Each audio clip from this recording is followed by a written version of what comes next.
چیز کی خواہش اللہ سے ظاہر کریں تو اس سے پہلے کوئی اچھا کام کر لیں۔ اگر اور کچھ نہیں کر سکتے تو صرف اور صرف 2 نفل پڑھ لیں اللہ کے شکرانے کے لیے، یا نماز حاجت کی نیت سے 2 نفل اللہ کے لیے پڑھ رہے ہیں، اور 2 نوافل کے بعد پھر آپ دعا مانگیں، ہاتھ اٹھائیں تو انشاءاللہ تعالی وہ آپ کی دعا جو ہے وہ قبول ہوگی، اللہ کی بارگاہ میں آپ کی دعا مقبول ہو جائے گی۔ ٹھیک ہے، ایک بات ہو گئی۔ اور اسی طرح کہ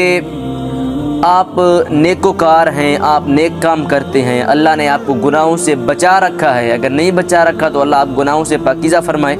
آپ نیکوکار ہیں، آپ گناہ نہیں کرتے، گناہ سے معروم بچتے رہتے ہیں، تو